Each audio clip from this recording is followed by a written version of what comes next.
guys, thanks for joining us on Family Life today here on YouTube. Make sure you subscribe. You don't want to miss any episodes, so hit the little bell and you'll get notifications and you won't miss anything. And if this encourages you, like it and share it with your friends. Yeah, share it with your friends. Yeah, welcome to Family Life today. So do you know the love languages of our three boys? I think so. Okay. Yeah, I think CJ's number gifts, one. No doubt. He is gifts. He is still gifts. Yes. He's always been gifts. I feel like people, that's an easy one to give in terms of like, they're gifts. So it's just like, I'm going to get this for him. And I'm gifts too. I like that. No, you're not gifts. I think Austin is time. Yep. I think he is just like time with you is well spent. And I think Cody is words of affirmation. And I think you are words of affirmation. I think I'm all five.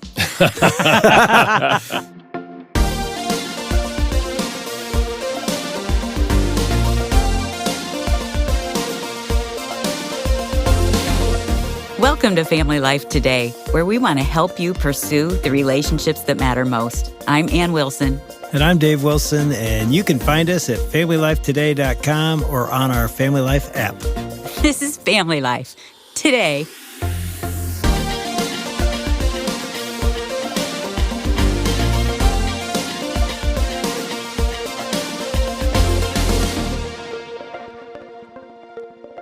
We've got Gary Chapman in the studio today with us, the author of The 5 Love Languages. We were just talking 30-some years ago. It came out, Gary, but welcome back to Family Life Today. Well, thank you. Always good to be back with you guys. I mean, we were just talking about how that book has changed our life, our marriage, our parenting, and millions of others. And I'm not exaggerating, kidding. Yeah. Tens of millions of others, which is unbelievable that God has blessed it in such a way that it sold a bunch in year one, but it's still selling more and more each year. I'm amazed at how God has used that book. As you're right. Every year it sells more than the year before. It's been translated now and published in over 50 languages around the world, which really surprised me because my background was anthropology, the study of cultures. And when the first publisher came, it was Spanish. And I said to my publisher, I don't know if this works in Spanish, I don't know. And they said, well, they've read it and they want to publish it. I said, okay, then let's work it out, And it became their bestseller. And then it was the German and the French, and it went on down the line, I think it's on the human scene, it's because this is one of our deepest emotional needs, is the need to feel loved by the significant people in our lives. And if you're married, the person who would most like to love you is your spouse. And that book, the first book, original, was just talking about the marriage relationship. And so I think people read it and the lights come on and they realize, oh, that's what happened. We weren't speaking the right language. And then they want their brother and his wife to read it. It's kind of gone word of mouth, all over the world. Well, I remember when the book came out, talking to my older brother. We both are raised by the same mom and dad. And my brother said, man, I feel like so loved by my mom and dad, and it's amazing. They always took us places. They did things for us. They did this and they did that. I was in my 20s. I was going through a phase of really struggling with feeling unloved by my parents. And I remember saying to that brother, I don't even know how you can say that. They never told us they loved us. They never touched us. How do you feel like that? He goes, who cares about that? They showed us. And the light bulb went off like, oh, it's because my love language is different than his. Yeah, absolutely. When couples get that in the marriage, they begin connecting. Yeah. And they fill up each other's love tank. The same principle, of course, is true in parent-child relationships. And that's why, I remember a young 13-year-old, he'd run away from home. He ended up in my office, and he said to me, my parents don't love me. They love my brother. They don't love me. I knew his parents. I knew they loved him. The problem is they had never discovered his love language, and they weren't speaking his love language.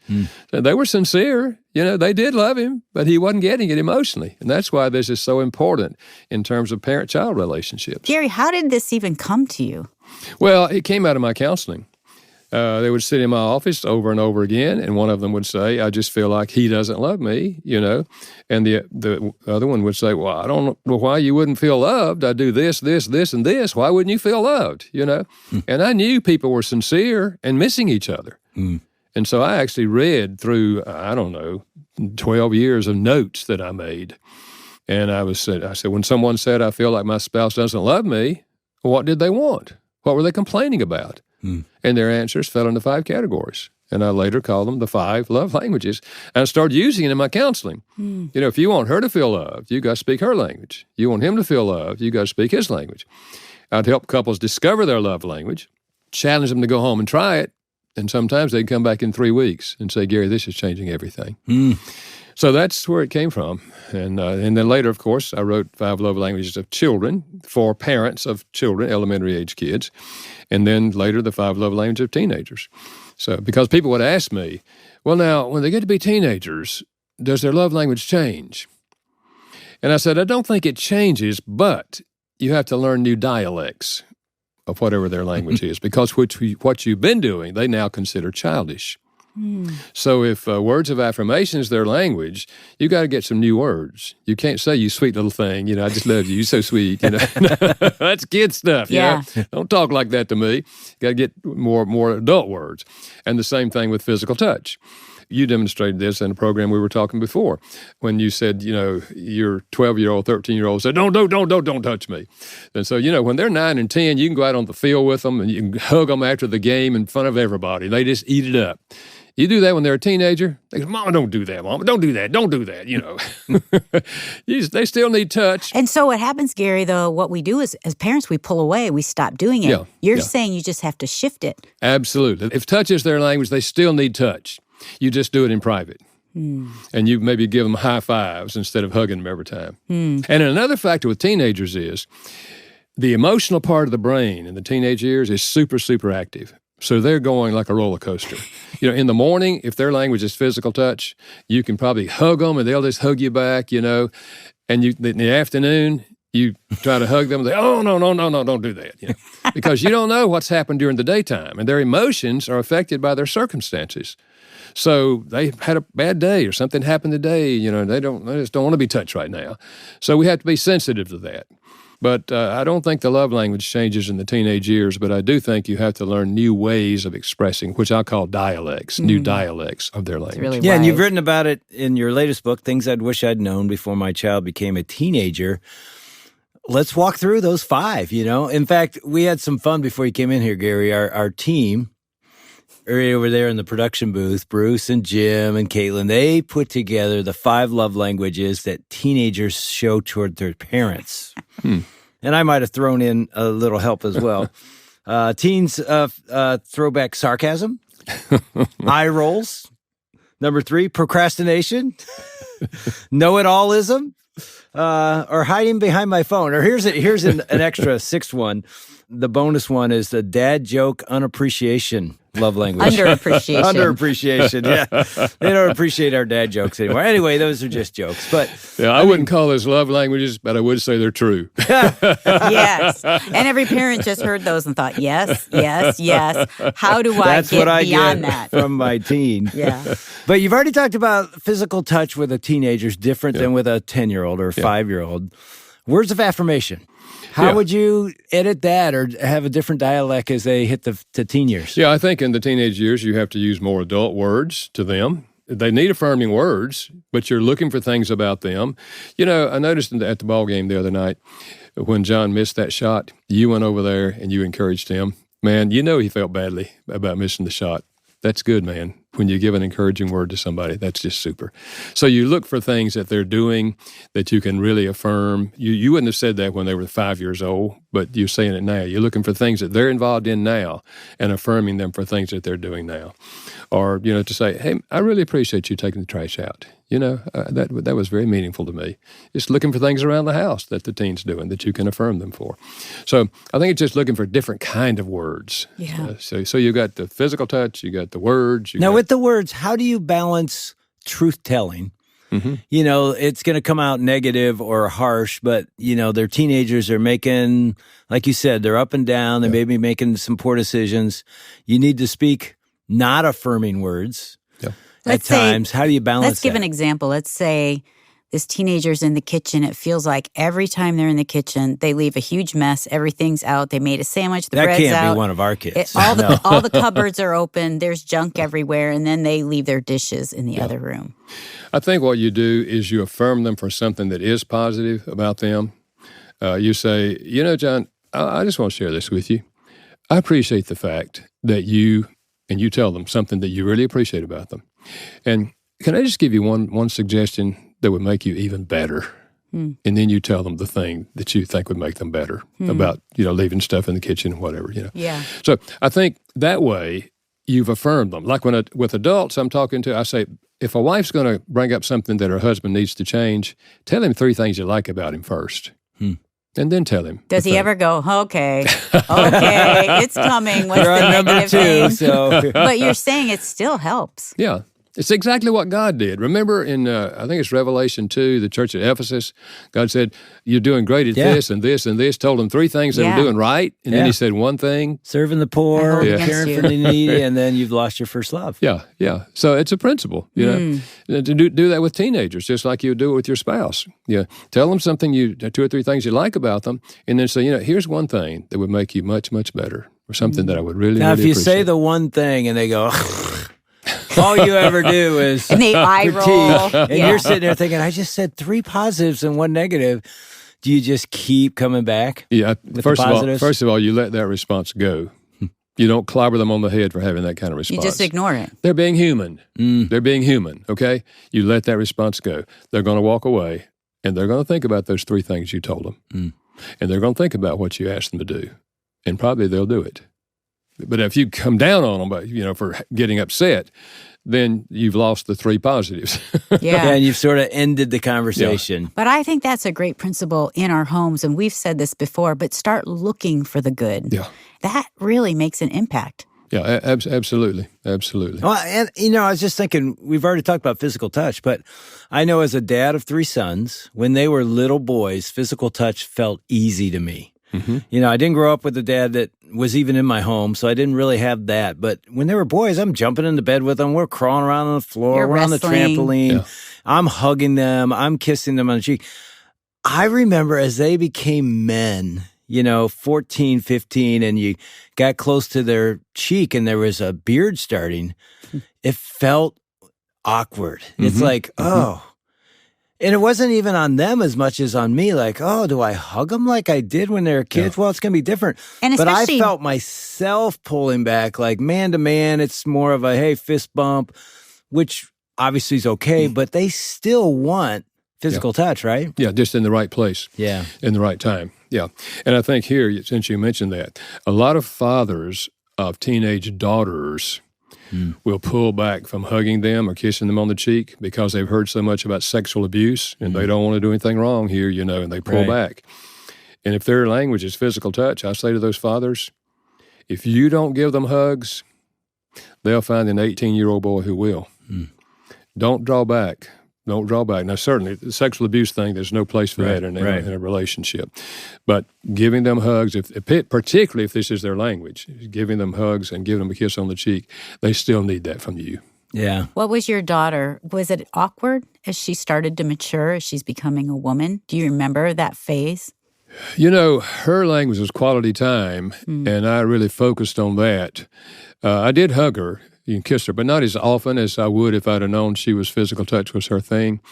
But, she would always want to take walks with me after dinner. That was her favorite request was, Dad, can we take a walk after dinner? So sweet. And we walked through the neighborhood and talk, about everything and all that. And she loved it, and I would take her out once a month. I would take her to breakfast by herself. Of course, I did the same thing with my son, even though that was not his language. But she looks back and says, Dad, those breakfasts that we had together and the walks that we took together, that's what I remember. That's the highlight of what I remember. And kids will remember that. And if you don't speak their primary language, they'll also remember. God, remember that, Dad, you never touched me. You never hugged me. So it's important to learn the love language of the teenager. And how would we do that with a teen if we've never heard any of this and we have a teenager, this is new? How do we go about finding what it is? Yeah, that's a good question. Teens can feel like an enigma sometimes, can't they? Well, Gary Chapman will help us out in just a minute. This is Family Life Today, and if you've been listening to Family Life Today, you know how important it is to be a family on mission. We believe that God calls us into community and to serve each other with the abundance of resources that He has blessed us with. Right now, there are 2 ways you can partner with Family Life to impact lives for His kingdom. First, you can bravely lead a small group study in your home or your church. Today and tomorrow are the last days you can get a discount on all small group studies with the code 250FF at FamilyLifeToday.com. Secondly, you could partner with us financially to help families grow closer and stronger together through practical resources like the art of parenting, or events like A Weekend to Remember, or broadcasts like the one you're listening to right now. It's your partnership that makes these available and makes a difference in the lives of thousands of families. You can donate securely online at FamilyLifeToday.com.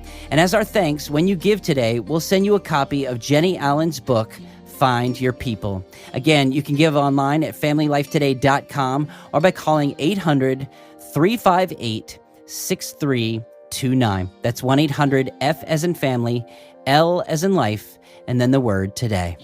All right, now, how can parents better understand their teens' love language? Here's Gary Chapman.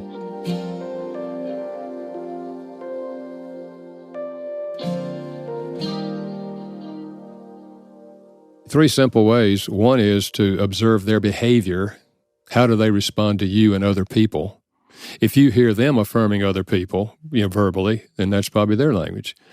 If you see them giving gifts, then it's probably their language. If you see them spending quality time with someone else, then that's probably their language. So look at their behavior. And then secondly, what do they complain about most often? The complaint reveals their love language. If they complain that Dad never comes to my ball games, Dad's never here to talk with me, Dad never takes a walk with me, Dad never takes me fishing, Dad never, they're complaining that they don't have any quality time with their dad. You see, we get irritated with their complaints, but they're really giving us valuable information. Listen to their complaints. And then what do they request most often? My daughter was asking me to take walks with her. My son never would walk with me. He said, walking is dumb. You're not going anywhere. If you're going somewhere, drive. He would request, Dad, can we shoot some baskets after dinner? And the way we shot baskets, we would touch each other in the process of all of it. Yeah. Yeah. So you put those 3 things together, you can pretty well figure out a teenager's love language. But you can also go online and take a free quiz. For the teenager can take a free quiz. It's at 5lovelanguages.com. The number 5, 5lovelanguages.com. There's a quiz for married couples, there's a quiz for single adults, and there's a quiz for teenagers. I remember one of our sons, when he was a toddler, he was so clingy. I needed to hold him while I'm making dinner. I have to hold him when I'm doing things.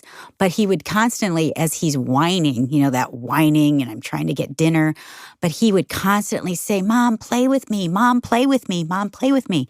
I'm thinking, I don't have time to play with you. I have all kinds of things to do.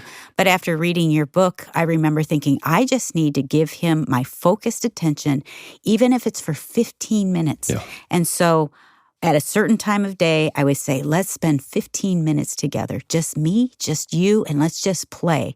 And it was amazing how that changed the atmosphere. I'd give him that time, and then he was content. Yeah. He'd play on his own, he'd do other things, and he wasn't nearly as needy of needing me or having me hold him. And I thought that was really helpful to see what they're complaining about or what they need. Yeah, absolutely. What about special gifts or gifts? Some of us as parents would say, every teenager, that's all they want. Buy them stuff. But obviously, that's not true. But how do you respond to a teenager where that's their love language? Yeah. Well, I think this love language, gifts, can be tricky because there is no question about it. In our culture, teens are driven for things. And I say to the parent, if their love language is gifts, don't think that you have to give them everything they ask for. You're the parent. You give them gifts you think would be good for them. That's what God does for us. God doesn't give us everything we ask for. I'm grateful for that. He gives us what he thinks is good for us. And so don't let the teenager, manipulate you and say, well, if you really love me, this is my love language, and you would buy me that, no, don't let them manipulate you. When they do that, you say, honey, I love you too much to give you that right now. I don't think you're ready for that. Maybe in another year or two, but you're not ready for that right now. And I love you too much to give that to you. So don't feel like you have to give them everything they ask for. But I do think what you want to do is find out things in which they are interested in. If they're into sports, for example, and there's some cards that they collect cards, You keep your eye out for cards that would be interesting for them, or whatever their interest is. You keep that in mind. They don't have to be expensive things. If gifts is their language, you can pick up a stone in a city parking lot and give it to a 15-year-old boy and say, "Hey, man, I found this today. I thought about you. Look at the colors here, man." If gifts is his language, when he's 23, you'll find that stone in his dresser drawer, and he'll remember the day you gave it to him. So it's just things that I was thinking about you, and I wanted you to have this, So one of our sons' love language is gifts, and he remembers every single Christmas gift. Yeah. I don't remember anything. I don't remember what I got 2 days ago, but he remembers every gift. And as we started discovering this, he was a teenager. I think he was turning 16. Dave and I were going to be out of town for his birthday. We felt so bad. But he'd been wanting a game system, this video game system, for ages. And we had finally saved some money. We thought this is going to be the year we give him. So we had a pro athlete, because Dave was the chaplain for the Detroit Lions, who lived close to us. And we had wrapped this game system up in a nice little package. And we had Luther Ellis go to the door where CJ was in class in high school, knocked on the door and said, "Happy birthday, CJ," and handed in this gift in school, in class. The teacher let it happen. He will never forget that. Yeah. Because he liked gaming and he'd been waiting for a long time to get this game system. He still talks about it. Yeah. Well, I mean, now at Christmas time, gifts will show up from Amazon or whatever on our front porch. And I'm like, "What is this?" He goes, "Oh, CJ already bought his Christmas present from us." So they just come to our house so we can wrap them. But we still can get him things. And you're right, it could be something that's not that expensive, but something that we've watched him and we know this would be meaningful. And he's so grateful. Yeah. Where other kids might look at it and think, "Oh, thanks." But for him, it's a big deal. Oh, yeah. It's huge. It's huge. Well, what about, we haven't talked about acts of service. It's the only one I think we have left. Yeah. Acts of service is doing something for the teenager that you know they would like for you to do. We do this when they're children. You have to speak this language when they're little because they can't do anything, so we do everything for them. As they get to be teenagers, we also speak this language by teaching them to do things for themselves. So you take their interest. If they're interested, for example, in cooking, then you spend time teaching them how to cook. That is a huge act of service. Our granddaughter, at the age of 14, could cook a full meal. And from that point on, she cooked every one of her birthday cakes because she wanted to decorate it her way, So teaching them to do things for themselves. Listen, I encourage parents to think in terms of, what would I like my children to be able to do by the time they're 18 years old? Because at 18, typically, they're going off to college, or they're going to join the military, or they're going to get a job, we hope, they're going to do something. So by the time they get to be 18, what would you like for them to know how to do? And let the teenager tell you things that they would like to learn how to do. Maybe they'd like to learn how to change a tire on a car. Well, they're not going to learn that at the university or in the military, So whatever their interest is, teach them to do these things. I was speaking to a group of professional football players some time ago, and around the table, there was just 4 or 5 couples, and one of them said, "Dr. Chapman, here's the thing. We've been thinking about what are we going to do when we age out of football, because the only thing we know how to do is play football. Ever since we were kids, that's all we've known how to do." And every one of them chimed in and said the same thing. And one of them said, "I'm teaching my son how to run a lawnmower because I never learned." So this language is spoken not only by doing things for the teenager, and certainly there would be things you could do for them, but also teaching them to do things that they would like to learn how to do themselves. We've been around a 3-year-old grandson a lot the last few days, and we both know this about him. If we have a job to do, he wants to be right with us. So we said, "Hey, Bryce, you want to wash the car with us?"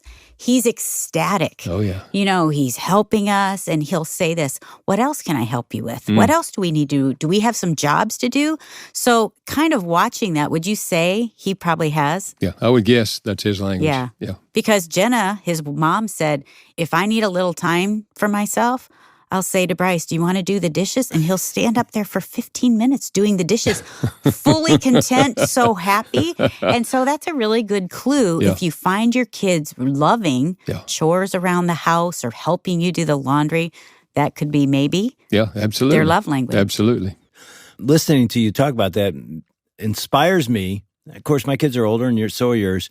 But if I'm a young parent or even have kids coming into the teenage years, I should want to be the expert on my kids. Absolutely. No teacher, no friend should know them better than I do. And that's, like you said earlier, opening your eyes, watching, and then taking action based on what you see. Yeah. I mean, that's a great step for a parent. You know, parents can learn the child's love language by the time they are 3 or 4 years old by observing their behavior. My son's love language is physical touch. When he was that age, I would come home in the afternoon. He would run to the door, grab my leg, and climb all over me. He's touching me because he wants to be touched. Yeah. Our daughter never did that. At that age, she would say, Daddy, come into my room. I want to show you something. She wanted quality time. She wanted my undivided attention. So it's there very early for parents of young children. The love language is there very early, and you can discover it simply by observing their behavior.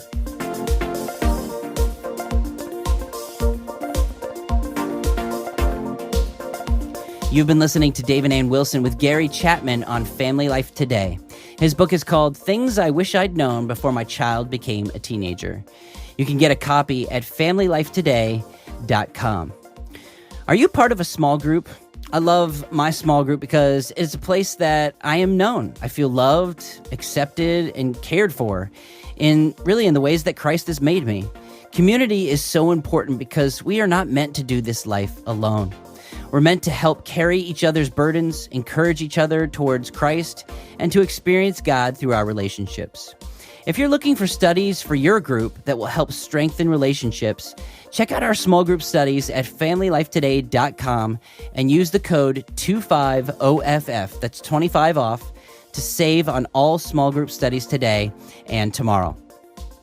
Now, tomorrow, when Dave and Ann Wilson will be back, they're going to be joined again with Gary Chapman to demonstrate the influence our character has on our kids, our church, and others around us. That's tomorrow. On behalf of Dave and Ann Wilson, I'm Shelby Abbott. We'll see you back next time for another edition of Family Life Today.